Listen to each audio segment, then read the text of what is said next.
Bueno, continuando con nuestro libro de El cuento número 13 de Diana Sterfield, vamos a continuar con nuestro capítulo número 36, que se llama Mechones.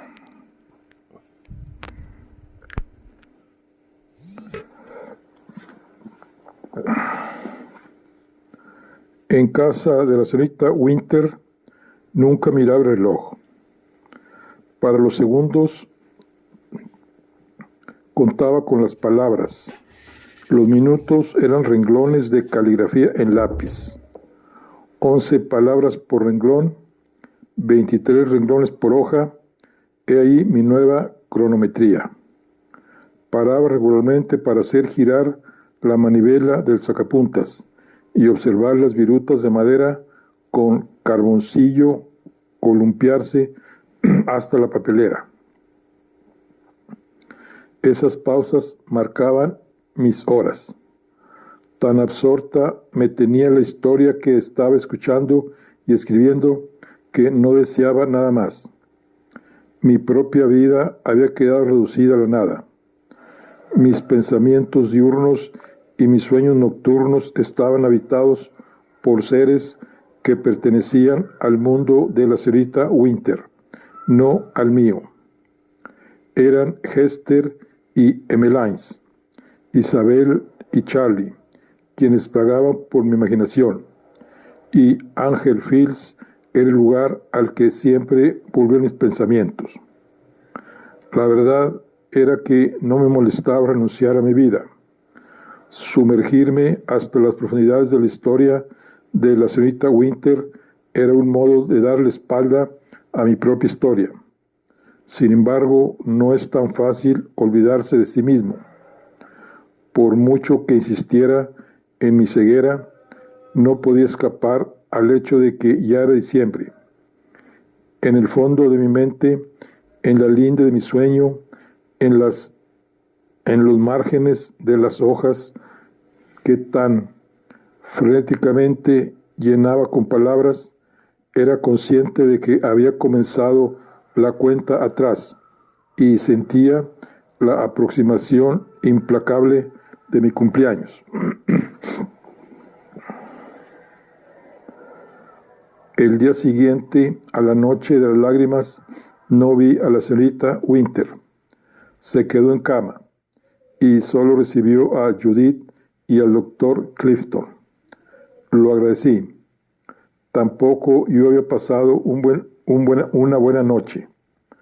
Un día después, no obstante, me mandó llamar. Fui a su sencilla habitación y la encontré acostada. Me pareció que sus ojos habían aumentado de tamaño. No llevaba maquillaje. Tal vez su medicación se hallara en su momento de máxima efectividad, porque el caso es que la señorita Winter irradiaba una tranquilidad que no le había visto hasta entonces. No me sonrió, pero cuando levantó la vista vi amabilidad en sus ojos. No necesitará la libreta ni el lápiz, dijo. Hoy quiero que haga otra cosa por mí. ¿Qué? Judith entró, extendió una sábana en el suelo, arrastró la silla de ruedas desde la habitación contigua y sentó en ella a la señorita Winter. Trasladó la silla hasta el centro de la sábana y la giró para que la señorita Winter pudiera mirar por la ventana. Luego le colocó una toalla sobre los hombros y desplegó sobre ella la mata de pelo naranja. Antes de irse me tendió unas tijeras. Buena suerte, dijo con una sonrisa. ¿Qué se supone que debo hacer? Le pregunté a la señorita Winter. Cortarme el pelo, naturalmente. ¿Cortarle el pelo? Sí. No ponga esa cara. No tiene ningún secreto. Pero no sé cómo se hace. Solo tiene que coger las tijeras y cortar. Suspiró. No me importa cómo lo haga. No me importa cómo quede. Sencillamente deshágase de él. Pero yo, por favor, me coloqué a regañadientes detrás de la señorita Winter. Después de 2 días en cama, Su pelo era una maraña de hirsutas hebras naranjas. Estaba seco, tan seco que temí que crujiera, y salpicado de pequeños enredos. Será mejor que lo cepille primero. Estaba demasiado enredado, aunque la señorita Winter no dejaba escapar una sola queja. Yo notaba que se encogía con cada cepillada. Decidí que sería más piadoso cortar directamente los nudos y dejar el cepillo a un lado. Con timidez di el primer tijeretazo, unos pocos centímetros hasta la mitad de la espalda. Las hojas atravesaron limpiamente el cabello y los pedazos aterrizaron en la sábana. Más corto, dijo suavemente la señorita Winter. Por aquí. Le toqué los hombros. Más corto. Levanté un mechón y corté con mano temblorosa. Una culebra naranja resbaló hasta mis pies y la señorita Winter empezó a hablar. Recuerdo que unos días después del entierro me hallaba en el antiguo cuarto de Hester. No por una razón concreta, simplemente estaba ahí frente a la ventana mirando el vacío. Mis dedos tropezaron con una pequeña protuberancia en la cortina, un roto que ella había surcido. Hester era una cuidadosa costurera. Así y todo, por un extremo asomaba un trozo de hilo. De forma ociosa, distraída, empecé a jugar con él. No pretendía tirar del hilo, en realidad no pretendía nada, pero de repente ahí estaba en mis dedos, el hilo en toda su largura, zigzagueando con el recuerdo de las puntadas y el agujero de la cortina abierto, pero pronto empezaría a deshilacharse.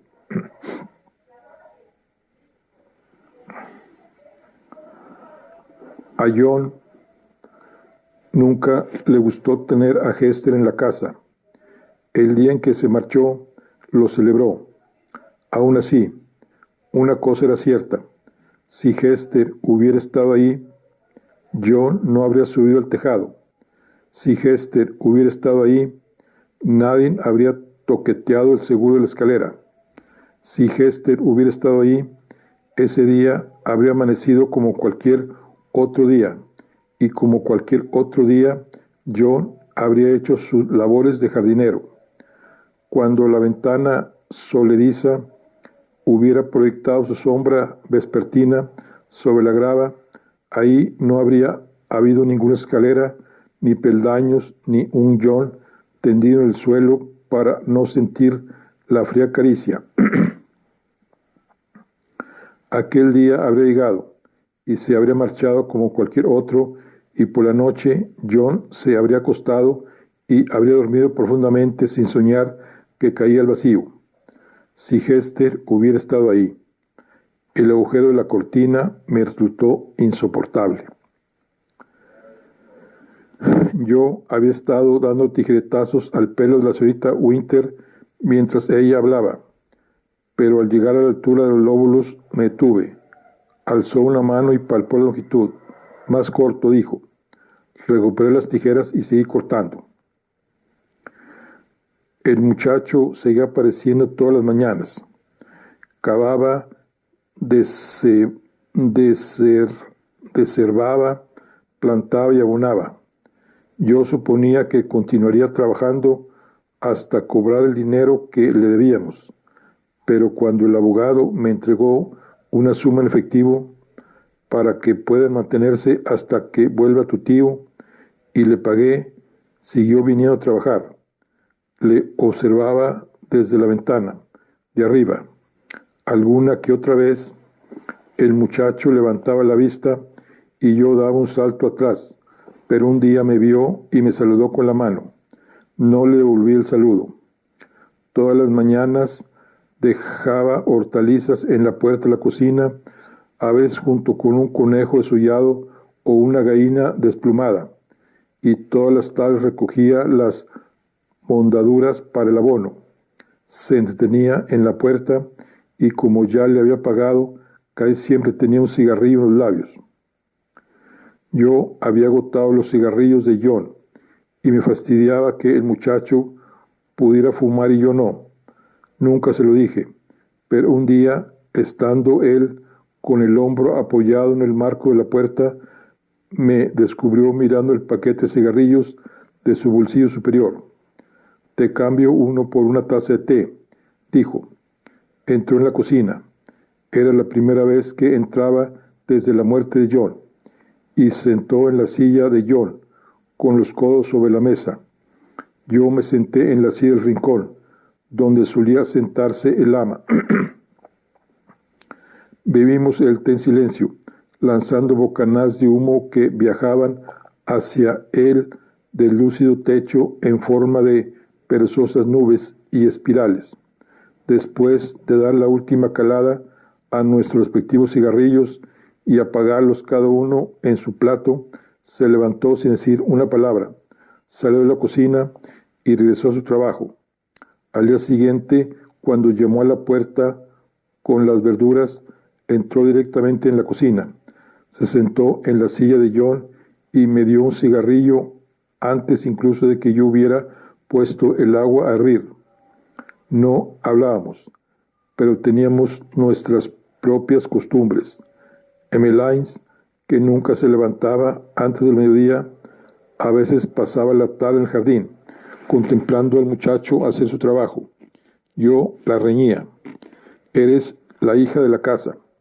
Él es el jardinero. Por amor de Dios, Emmeline». Pero era inútil. Emmeline esbozaba su lenta sonrisa a toda persona que conseguía fascinarla. Yo lo vigilaba de cerca, teniendo presente lo que el ama me había dicho sobre los hombres que no podían ver a Isabel sin desear tocarla. Pero el muchacho no da muestras de desear tocar a Emmeline, aun cuando le hablara con ternura y le gustara hacerla reír. No obstante, la situación me inquietaba. A veces los observaba desde una ventana de arriba. Un día soleado vio a Emmeline tumbada en la hierba con la cabeza descansando en la mano y el codo apoyándose en el suelo. La postura hacía resaltar la curva que ascendía desde la cintura hasta la cadera. Él volvió la cabeza para responder a algo que ella había dicho, y mientras la miraba, Emmeline rodó sobre su espalda, levantó una mano y se apartó un mechón de la frente. Fue un gesto lánguido, sensual, que me hizo sospechar que a ella no le importaría que él la tocara. No obstante, cuando el muchacho terminó de decir lo que estaba diciendo, se dio la vuelta como si lo hubiera notado y siguió trabajando. Al día siguiente estábamos fumando en la cocina. Por una vez, rompí en el silencio. «No toques a Emmeline», le dije. Me miró sorprendido. «No la he tocado». «Bien, pues no la hagas, no lo hagas». Pensé que con eso había terminado. Dimos otra calada a nuestros cigarrillos y me dispuse a retomar el silencio cuando, tras soltar el humo, él habló de nuevo. «No quiero tocar a Emily». Le oí lo que dijo, esa curiosa entonación. Oí lo que quería decir. Sin mirarle, di otra calada a mi cigarrillo. Sin mirarle, expulsé lentamente el humo. «Ella es más amable que tú», dijo. Mi cigarrillo no estaba ni a la mitad, pero lo apagué. Caminé hasta la puerta de la cocina y la abrí. Él se detuvo en el umbral frente a mí. Yo estaba rígida, mirando hacia adelante, hacia los botones de su camisa. Su nuez subió y bajó cuando tragó saliva. Su voz sonó como un susurro. «Sé amable conmigo, Adeline». Indignada, levanté los ojos, decidida a fulminarle con mi mirada, pero la ternura que vi en su cara me sobresaltó. Por un momento me sentí turbada, y él aprovechó el momento. Levantó una mano para acariciarme la mejilla, pero yo fui más rápida. Levanté un puño, aparté su mano de un latigazo. No le hice daño. no hubiera podido hacérselo, pero él parecía perplejo, decepcionado, y se marchó. La cocina se quedó muy vacía después de aquella escena. El ama se había ido, John se había ido, también el muchacho se había ido. Te ayudaré, había dicho, pero era imposible. ¿Cómo podría ayudarme un muchacho como él? ¿Cómo podría hacer algo para ayudarme? La sábana estaba cubierta de pelo naranja. Yo caminaba sobre el pelo y también lo tenía enganchado en los zapatos. El viejo tinte ha desaparecido. Los escasos mechones que pendían del cuero cabelludo de la señorita Winter eran enteramente blancos. Retiré la toalla y le soplé en la nuca para espantar los restos de cabello. Pásame el espejo, dijo la señorita Winter. Se lo pasé.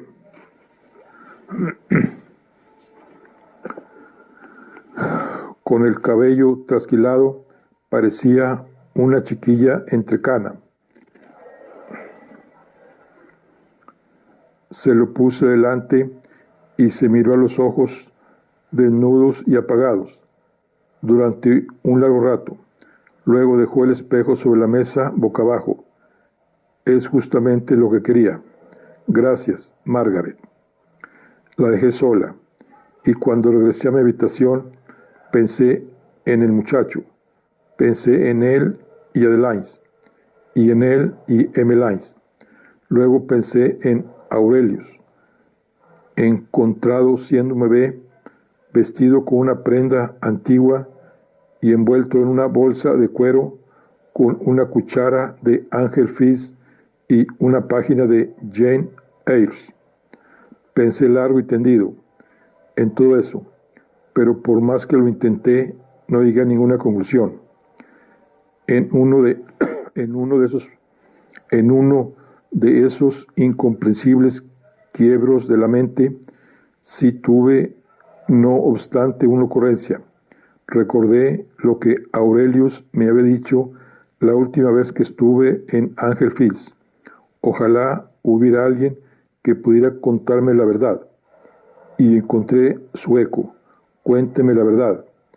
El muchacho del traje marrón.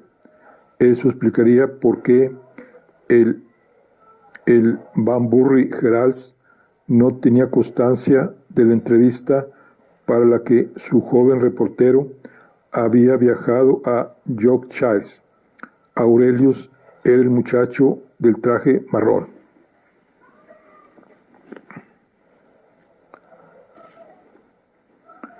Bueno, aquí concluimos el capítulo. Seguimos con el siguiente, que se llama Lluvia y pastel.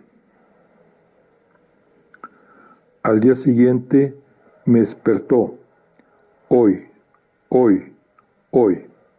un teñido que solo yo podía oír. El crepúsculo parecía haberse filtrado en mi alma. Sentía un cansancio que procedía de otro mundo. Mi cumpleaños, el aniversario de mi nacimiento, el aniversario de mi muerte. Judith puso la tarjeta de mi padre en la bandeja del desayuno, un dibujo de unas flores, sus acostumbradas y vagas palabras de felicitación y una nota. Confiaba en que yo estuviera bien. Él estaba bien. Tenía algunos libros para mí. Quería que me los enviara. Mi madre no había firmado la tarjeta. Él la había firmado por los dos. Besos y abrazos de mamá y papá. No era normal. Yo lo sabía y él lo sabía. Pero, ¿qué podíamos hacer? Entró Judith. La señorita Winter pregunta si ahora sería... Deslizé la tarjeta bajo la almohada antes de que la viera. Ahora es buen momento, sí, dije, y cogí el lápiz y la libreta. ¿Duerme bien últimamente?, quiso saber la señorita Winter, y luego añadió, está un poco pálida, no come lo suficiente. Estoy bien, le aseguré, aunque no lo estaba. Me pasé la mañana luchando con la sensación de volutas descarriadas, de un mundo intentando filtrarse por las grietas de otro. ¿Conocéis la sensación de empezar un libro nuevo antes de que el recuerdo del último haya tenido tiempo de cerrarse detrás de vosotros? Dejo un libro anterior con ideas y temas, personajes incluso, atrapados en las fibras de la ropa, y cuando abre el libro nuevo, siguen ahí. Bueno, pues ese era la sensación. Me había pasado el día distraída, con pensamientos, recuerdos, sentimientos y fragmentos intrascendentes de mi vida desbaratando mi concentración. La señorita Winter me estaba contando algo cuando de repente cayó. ¿Me está escuchando, señorita Lea? Salí bruscamente de mi ensueño y busqué con torpeza una respuesta. ¿Había estado escuchando? Ni idea. En aquel momento no habría sabido decirle que me había estado contando, pero estoy segura de que en algún lugar de mi mente estaba todo grabado. Sin embargo, en el instante en que la señorita Winter me arrancó de mi ensueño, me hallaba en una suerte de tierra de nadie, entre lugares.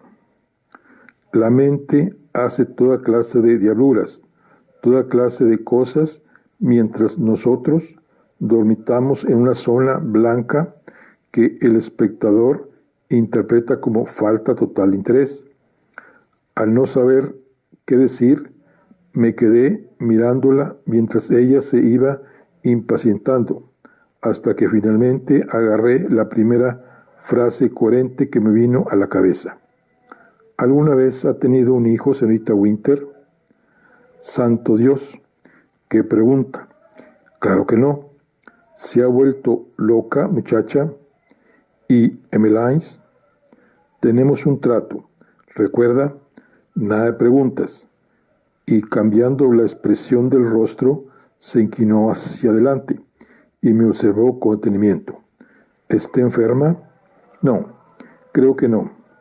Pues por lo que parece, ahora no está en condiciones de trabajar. Era una despedida.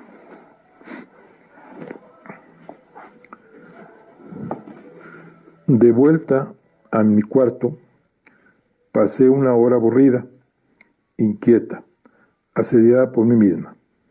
Me senté ante el escritorio, lápiz en mano, pero no escribí una sola letra. Sentí frío y subí el radiador, luego tuve calor y me quité la rebeca.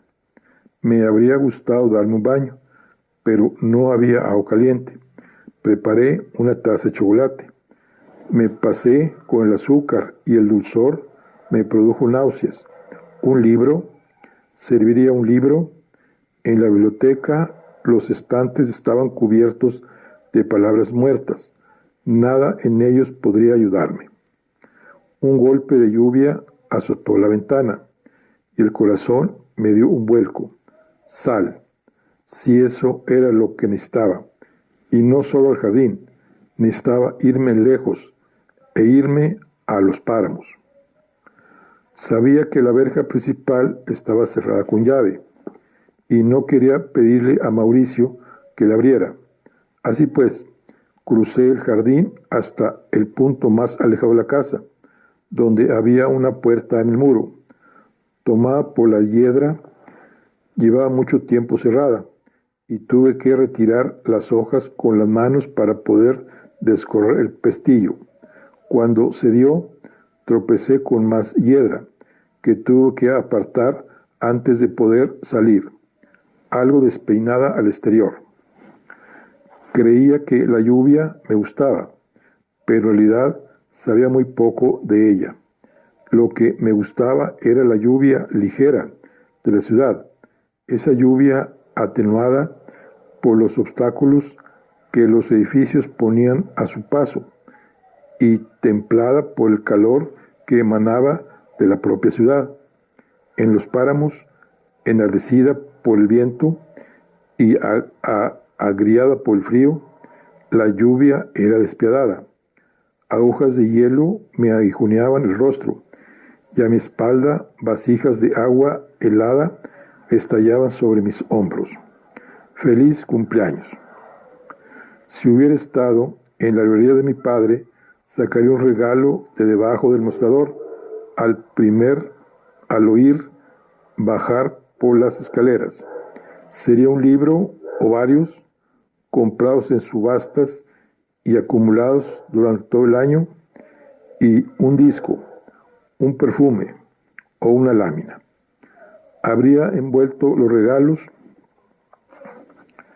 en la librería, sobre el mostrador, una tarde tranquila en que yo hubiera ido a la oficina de correos o a la biblioteca.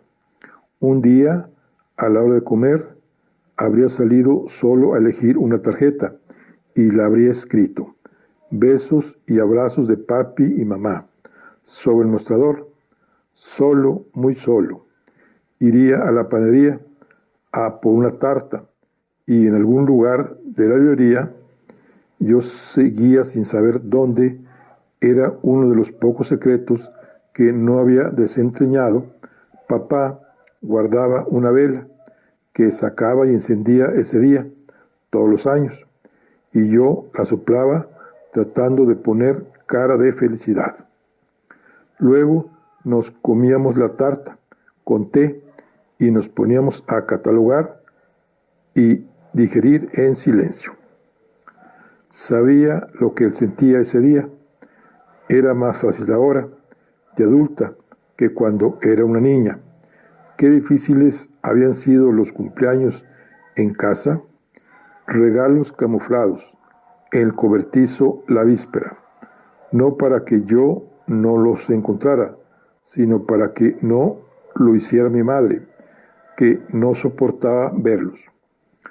La inevitable jaqueca era su rito conmemorativo, celosamente custodiado, un rito que hacía imposible invitar a otros niños a casa, que hacía imposible dejarla sola para disfrutar de una visita al zoológico o al parque. Los juguetes de mis cumpleaños eran siempre silenciosos. Las tartas nunca eran caseras, y antes de guardar los restos para comer más al día siguiente, había que quitarles las velas y el azúcar glass. Feliz cumpleaños, papá susurraba animadamente las palabras feliz cumpleaños en mi oído. Nos divertíamos con juegos de cartas silenciosos, donde el ganador ponía cara de regocijo y el perdedor torcía el gesto y se tiraba al suelo, pero nada, ni pío ni un resoplido se filtraba a la habitación situada justo encima de nuestras cabezas. Entre una partida y otra, mi pobre padre subía y bajaba entre el dolor quedo del dormitorio y el cumpleaños secreto del salón, cambiando el semblante de alegre a compasivo, de compasivo a alegre en los peldaños de la escalera. Infeliz cumpleaños. Desde el día en que nací, el dolor estuvo siempre presente. Se insultaba sobre los habitantes, se instalaba sobre los habitantes de la casa, como el polvo. Lo cubría todo y a todos. Nos inundaba con cada inspiración. Nos envolvía a cada uno con nuestro propio manto. Si yo en aquel momento podía soportar y rememorar esos recuerdos, era únicamente porque estaba helada. ¿Por qué no podía quererme? ¿Por qué mi vida significaba menos para ella que la muerte de mi hermana? Me culpaba de esa muerte. Quizá estuviera en su derecho. Yo estaba viva porque mi hermana había muerto. Cada vez que me veía, le recordaba su pérdida. ¿Habría sido más fácil para ella que las dos hubiéramos muerto? Aturdida, seguí caminando, un pie y luego otro, un pie y luego otro, como hipnotizada. Me traía sin cuidado a donde me llevaran, sin mirar a ningún lado, sin ver nada. De repente di un traspiés. Entonces choqué con algo. Margaret, Margaret. Estaba demasiado aterida para poder sobresaltarme, demasiado aterida para que mi cara resonara ante la vasta silueta que tenía delante, envuelta en pliegues de tela verde inmemorable que semejaban una tienda de campaña. La figura se apartó y dos manos cayeron sobre mis hombros, zarandeándome. Margaret, era Aurelius. Mírate, estás morada de frío. Ven conmigo, rápido. Me cogió de la mano y tiró enérgicamente de mí. Mis pies le siguieron a trompicones hasta que llegamos a una carretera y un coche. Metió el vehículo a empujones. Oí portazos, el murmullo de un motor. Después sentí una ráfaga de calor en los tobillos y las rodillas. Aurelio abrió un termo y vertió té de naranja en una taza. Bebe, bebí. El té estaba caliente y dulce.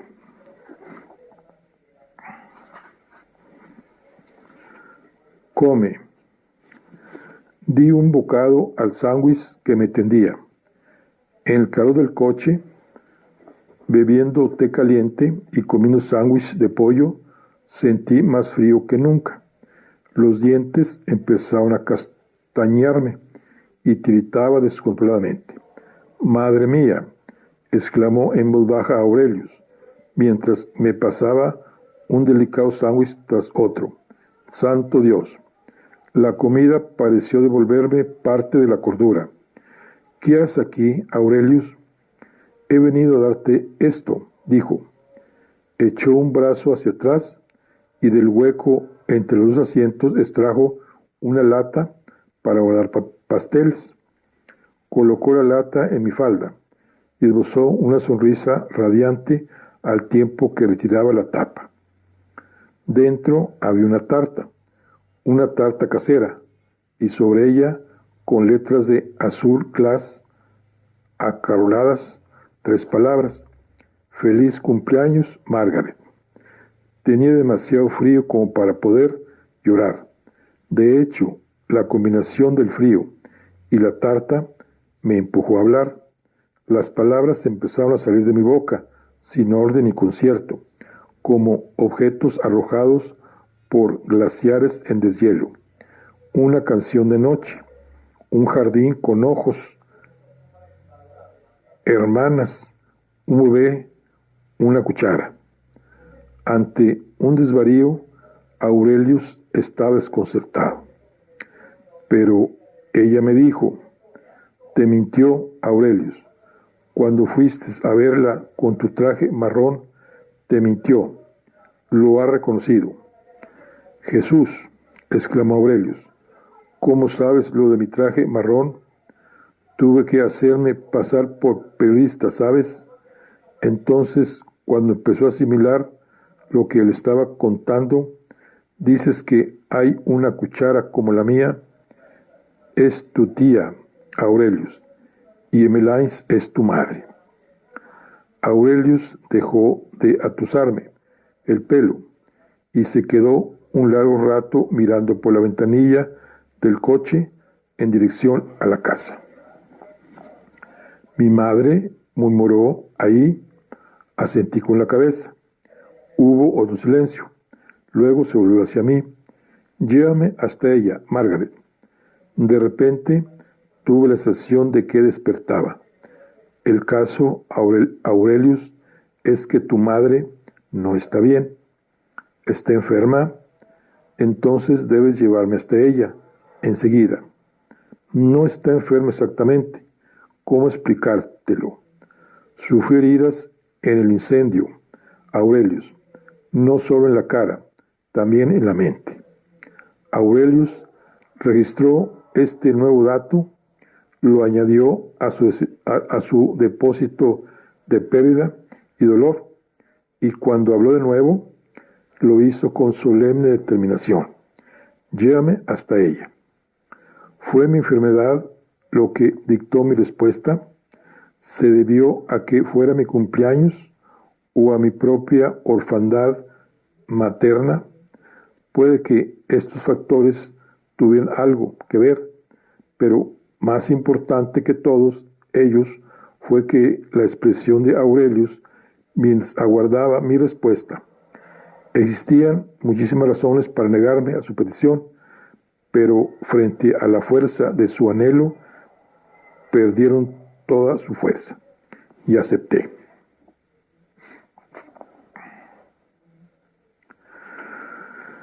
Bueno, aquí concluimos lo que es el capítulo de Lluvia y Pastel.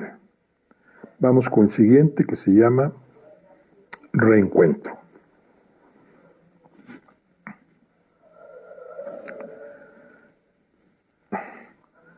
El baño contribuyó al proceso de descongelación, pero no consiguió mitigar el dolor que sentía detrás de los ojos. Descarté la idea de trabajar el resto de la tarde y me metí en la cama, cubriéndome con las mantas hasta las orejas. Dentro seguí tiritando. En un sueño poco profundo tuve extrañas visiones de Hester y mi padre, de las gemelas y mi madre, visiones donde uno tenía la cara de otro, donde uno era otro disfrazado. Incluso mi propia cara me aterrorizaba, porque se distorsionaba y alteraba. Unas veces era yo, otras era otra persona. Entonces en el sueño aparecía la brillante cabeza de Aurelius, él mismo, siempre el mismo, solo él mismo, sonriéndome, y los fantasmas se desvanecieron. La oscuridad se cerró sobre mí como agua y me sumergí en las profundidades del sueño. Desperté con dolor de cabeza, con dolores en las extremidades, las articulaciones y la espalda, un cansancio que nada tenía que ver con el esfuerzo o la falta de sueño, tiraba de mí y me entorpecía el pensamiento. La oscuridad era más intensa. Se me había pasado la hora de mi cita con Aurelius. Esa posibilidad estuvo haciéndome señas, pero desde muy lejos, y tuvieron que transcurrir muchos minutos antes de poder incorporarme para mirar el reloj. Durante el sueño, un sentimiento indefinido se había formado en mi interior: temor, nostalgia, excitación, y había despertado en mí la expectación. El pasado estaba volviendo. Mi hermana se hallaba cerca. Estaba segura de ello. No podía verla, no podía olerla, pero mi oído interno, sintonizado siempre con ella y solo con ella, había captado su vibración, una vibración que me llenaba de una dicha oscura y profunda. No necesitaba posponer mi cita con Aurelius. Mi hermana me encontraría allá donde yo estuviese. ¿Acaso no era mi gemela? En realidad, todavía faltaban 30 minutos para reunirme.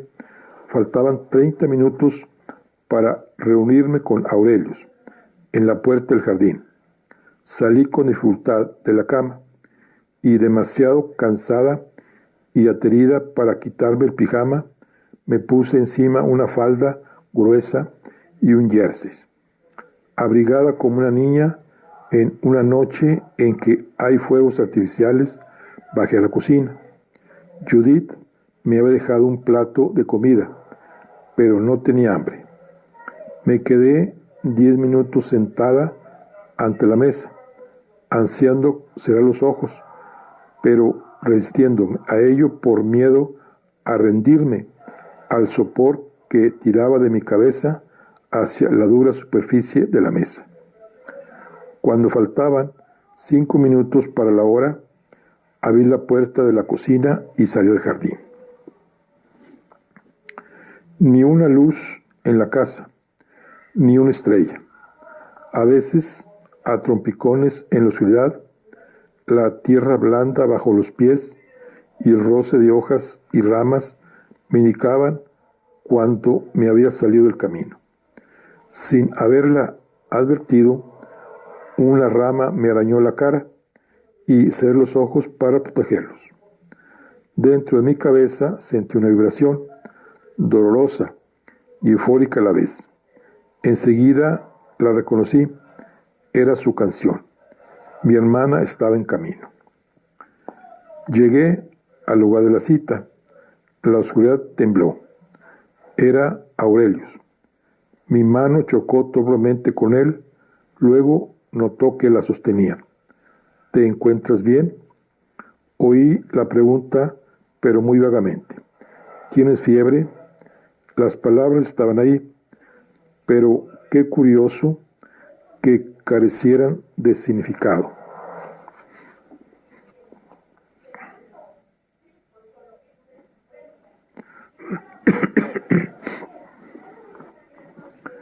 Me habría gustado hablarle de las maravillosas vibraciones, contarle que mi hermana se estaba acercando, que en cualquier momento aparecería ahí a mi lado. Lo sabía, por el calor que despedía la marca en mi costado, pero el sonido blanco de mi hermana se interponía entre mis palabras y yo, enmudeciéndome. Aurelius me soltó para quitarse un guante y noté su palma extrañamente fría en mi frente. Deberías estar en la cama, dijo. Tiré débilmente su manga y Aurelius me siguió por el jardín con la misma suavidad que se desliza una estatua sobre ruedas. No recuerdo que llevara las llaves de Judith en mi mano, pero debí de haberlas cogido, y debimos de recorrer los largos pasillos hasta el apartamento de Emmeline, aunque también ese recuerdo se ha borrado de mi memoria. Si recuerdo la puerta, pero la imagen que aparece en mi mente es que se abrió espacio y por su propio impulso, lo cual sé que es imposible. Seguro que le abrí con la llave, pero esa porción de realidad se ha perdido y la imagen de la puerta abriéndose sola es la única que permanece en mi memoria. Mi recuerdo de lo que ocurrió esa noche en los aposentos de Emmeline es fragmentario. Lapsos enteros de siempre se han desmoronado sobre sí mismos, mientras que otros acontecimientos parecen, según mi memoria, haber sucedido una y otra vez. Ante mí aparecen caras y expresiones aterradoramente grandes, y a lo lejos, Emmeline y Aurelius, cual diminutas marionetas. Me encontraba poseída, adormilada, aterida y distraída durante todo el episodio por una única y abrumadora obsesión: mi hermana. Recurriendo a la razón y la lógica, he tratado de ordenar de manera coherente las imágenes que mi mente registró de modo incompleto y caprichoso, como suceden los acontecimientos en un sueño. Aurelius y yo entramos en los aposentos de Emmeline. La gruesa moqueta ahogaba el sonido de nuestras pisadas. Cruzamos una puerta y luego otra, hasta que llegamos a una estancia con una puerta abierta que daba al jardín.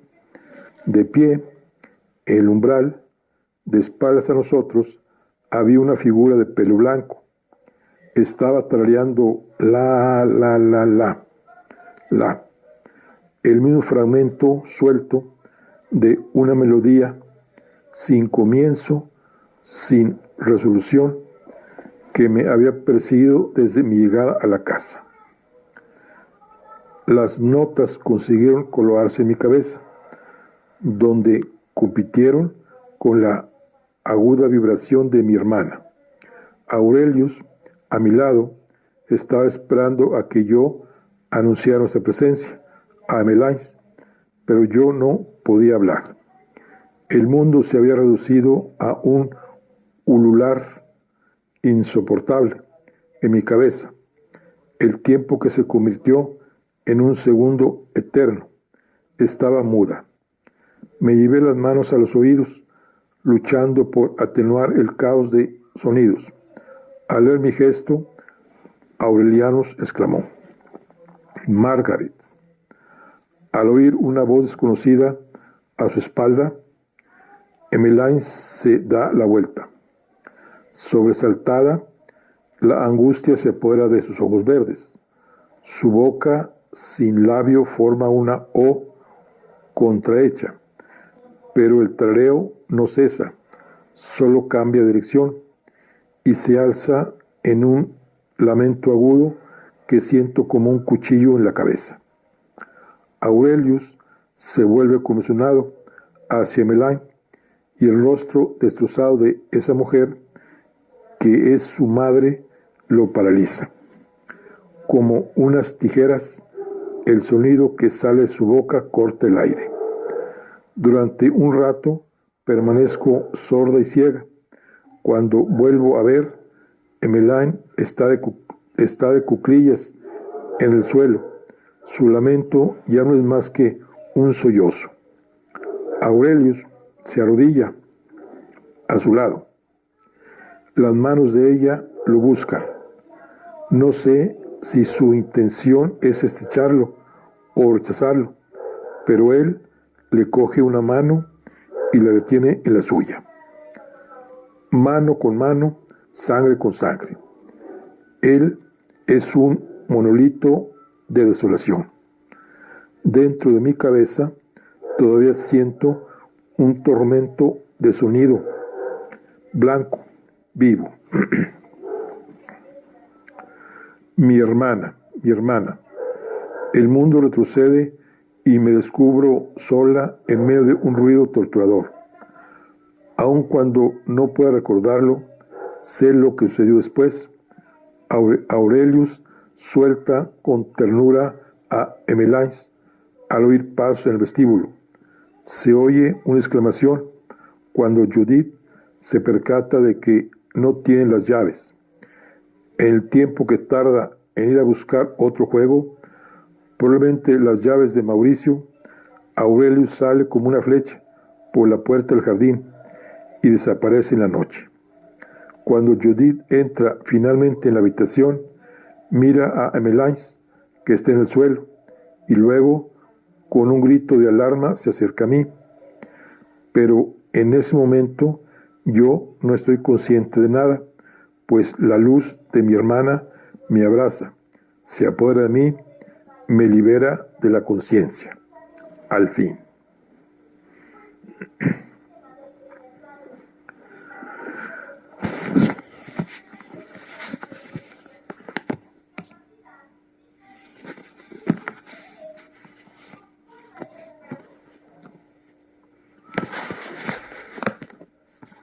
Bueno, aquí cubrimos lo que es la capítulo de El Reencuentro. Y vamos con el siguiente capítulo, que se llama Todo el mundo tiene una historia.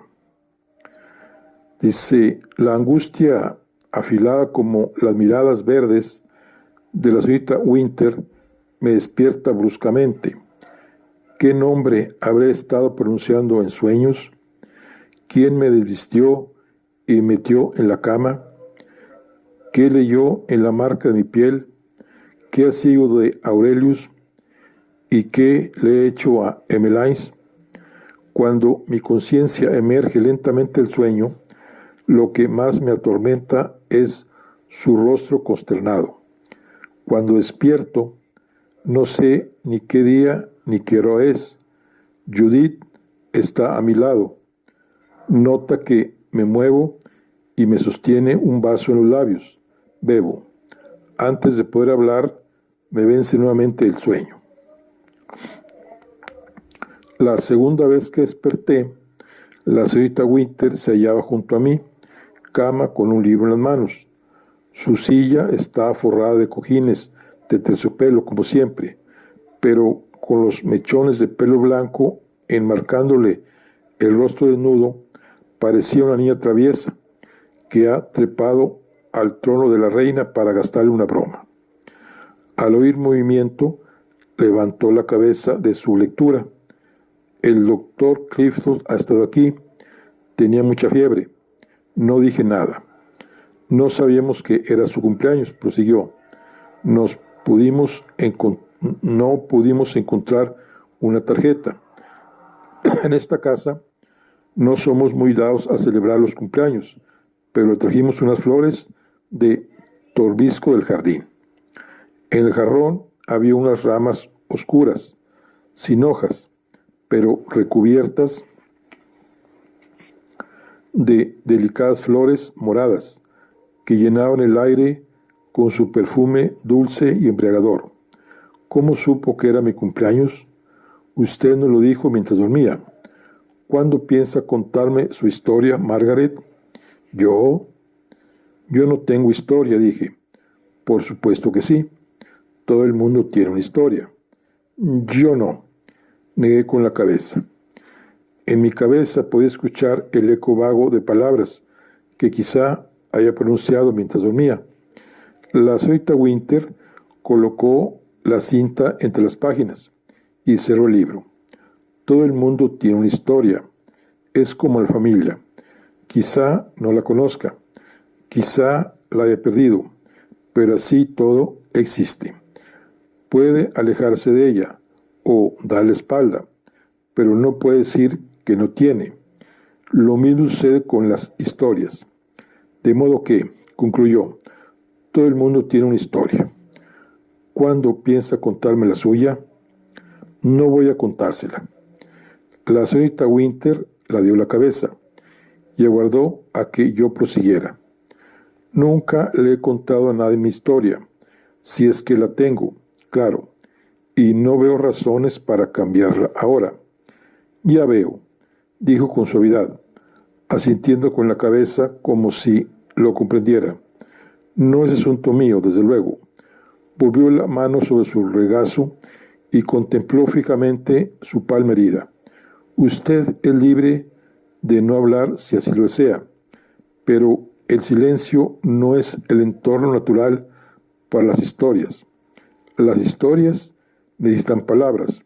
Sin ellas palidecen, enferman y mueren, y luego te persiguen. Se volvió de nuevo hacia mí. Créame, Margaret, lo sé.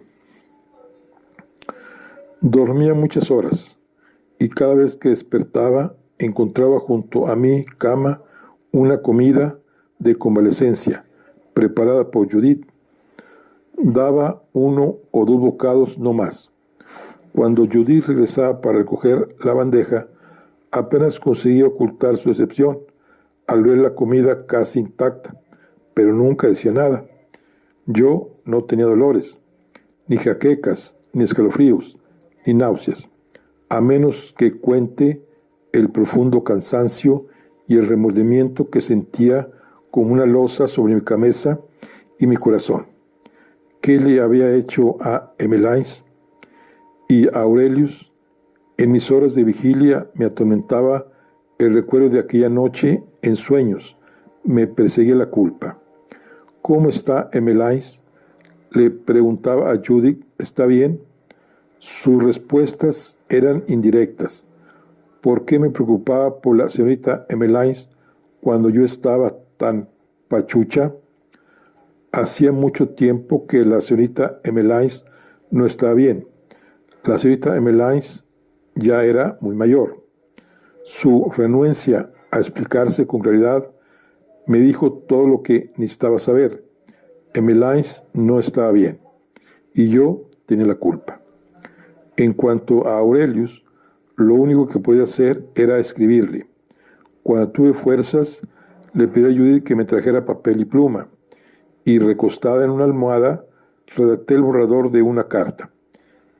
Insatisfecha por el resultado, escribí otro y otro. Nunca había sentido esa dificultad con las palabras.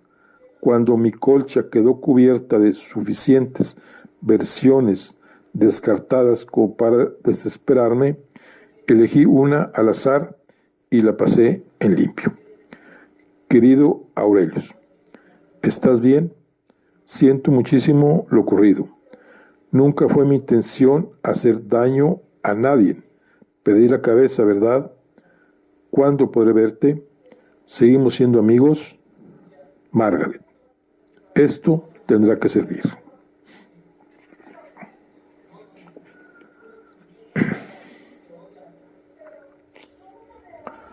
Me examinó el doctor Clifton, escuchó mi corazón y me acribilló a preguntas. Insomnio, sueño irregular, pesadillas. Asentí 3 veces. Lo suponía. Cogió un termómetro y me ordenó que me lo pusiera debajo de la lengua. Luego se levantó y caminó hasta la ventana. De espaldas a mí, preguntó: ¿y qué lee? No podía responder con el termómetro en la boca. Cumbres borrascosas. ¿Lo ha leído? Y Jane Eyre, Sentido y sensibilidad, Se volvió y me miró con el semblante grave. Y supongo que ha leído esos libros más de una vez. Asentí con la cabeza y él frunció el entrecejo. Leído y releído muchas veces. Asentí de nuevo y su ceño todavía se marcó más. Desde la infancia, sus preguntas me tenían perplejo, pero intimidada por la gravedad de su mirada, asentí una vez más. Bajo sus ojos oscuros, afiló los ojos hasta reducirlos a 2 ranuras. Pude imaginarme a sus aterradoras pacientes ponerse bien simplemente para quitárselo encima. Se inclinó sobre mí para leer el termómetro. De cerca, la gente cambia. Una ceja oscura sigue siendo una ceja oscura, pero puedes ver cada pelo por separado, su disposición, lo pegados que están unos de otros. Los últimos pelos de la ceja del doctor Clifton, más finos, casi visibles, se perdían en dirección a la sien, señalando la espiral de oreja. La piel de la barba estaba llena de agujeritos muy pegados entre sí, y otra vez ese bombeo casi imperceptible de las fosas nasales, esa vibración en la comisura de sus labios. Siempre lo había interpretado como una muestra de severidad, una señal de que el doctor Clifton tenía una pobre opinión de mí, pero en aquel momento, viéndolo a tan solo unos centímetros de distancia, se me ocurrió que, después de todo, quizá no fuera desaprobación. Era posible, me dije, que el doctor Clifton estuviera secretamente riéndose de mí. Me retiró el termómetro de la boca, cruzó los brazos y emitió su diagnóstico. Padece usted una dolencia que afecta a las damiselas, con una imaginación romántica. Los síntomas son, entre otros, desvanecimiento, fatiga, pérdida de apetito y ánimo decaído. Aunque la crisis pueda atribuírsele al hecho de vagar bajo una lluvia gélida sin el debido impermeable, seguramente la verdadera causa se halle en un trauma emocional. No obstante, a diferencia de las heroínas de sus novelas favoritas, su constitución no se ha visto debilitada por las privaciones propias de siglos anteriores, mucho más severos. Ni tuberculosis, ni polio de la infancia, ni condiciones de vida antihigiénica. Sobrevivirá. Me miró directamente a los ojos y fui incapaz de desviar la mirada cuando dije: no como lo suficiente, no tengo apetito. El appetit vient en manganens. El apetito llega comiendo, traduje. Exacto. Recuperará el apetito, pero debe ayudarlo. Tiene que desear recuperarlo. Esta vez fui yo quien frunció el entrecejo. El tratamiento es sencillo: comer, descansar y tomar esto. Garabateó algo en una libreta, arrancó la hoja y la dejó sobre la mesita de noche. En pocos días desaparecerán la debilidad y el cansancio. Abrió el maletín y guardó la pluma y la libreta. Luego, cuando se levantó para marcharse, titubeó. Me gustaría preguntarle sobre esos sueños suyos, pero sospecho que no querrá contármelos. Le miré fríamente. Sospecha bien. Hizo una pausa. Así lo suponía. Desde la puerta se despidió con un gesto de la mano y se marchó. Cogí la receta. Con letras enérgicas había escrito: Sir Arthur Conan Doyle. Los casos de Sherlock Holmes. Tomar 10 páginas 2 veces al día hasta finalizar el tratamiento.